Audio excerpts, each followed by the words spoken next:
Hi friends, சப்பாத்திக்கு ஒரு chicken gravy செய்யலாமா? ஒன் பார்ட் ரெசிபி மாதிரி இது. சீக்கிரம் சட்டுன்னு செஞ்சிடலாம், ஈஸியாகவும் செஞ்சிடலாம், செம்மையாக டேஸ்ட்டாகவும் இருக்கும். இது எப்படி செய்யலான்னு பார்க்கலாம் வாங்க.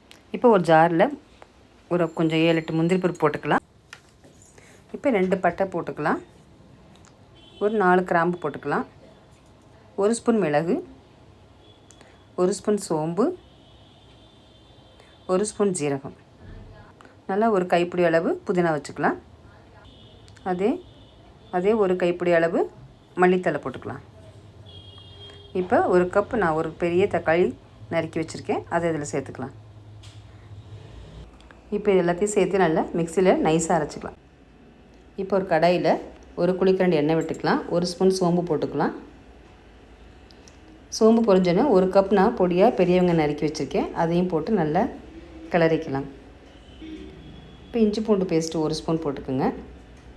நல்லா பச்சை வாசம் போகிற வரைக்கும் நல்லா அதை வதக்கிக்கலாம். 1 ஸ்பூன் மஞ்சள்தூள், 1 ஸ்பூன் மிளகாத்தூள். அப்போ நம்ம மிக்சியில் அரைச்சி வச்சுருக்க பேஸ்ட்டையும் இதில் கலந்துடலாம். நல்லா பச்சை வாசம் போகிற வரைக்கும் இதை நம்ம நல்லா வதக்கிக்கலாம். எண்ணெய் பிரிஞ்சு வர வரைக்கும் வதக்கிக்கலாம்.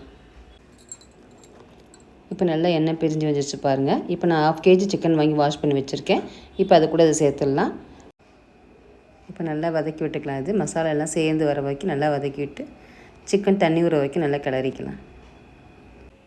இப்போ தேவையான அளவு உப்பு போட்டுக்கலாம். அதோட இப்போ நல்லா உப்பு சேர்த்து நல்லா கிளறி விட்டுக்குவோம். சிக்கன் நல்லாவே கிரேவியாக வேணும்னா கொஞ்சமாக தண்ணி விட்டுக்கலாம். நான் இப்போ நல்லா வதக்கிட்டு கொஞ்சமாக தண்ணி விடுறேன் பாருங்கள். இந்த அளவு தண்ணி போதும் நமக்கு. நல்லா கிளறி விட்டுட்டு ஒரு மூடி வச்சுட்டு ஒரு 10 நிமிஷம் லோ ஃப்ளேம்லேயே வேகட்டும். பாருங்கள் நல்லா வெந்துருச்சு. இப்போ சிக்கன் கிரேவி ரெடி ஆகிடுச்சு பாருங்கள். நல்லா தண்ணியெலாம் வற்றி நல்லா திக்காக இருக்குது. இப்போ இந்த ஸ்டேஜில் நம்ம ஸ்டவ் ஆஃப் பண்ணிக்கலாம்.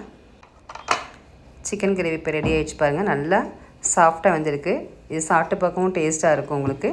இந்த வீடியோ பிடிச்சின்னா லைக் பண்ணுங்கள், ஃபாலோ பண்ணுங்கள், கமெண்ட் பண்ணுங்கள். தேங்க்யூ.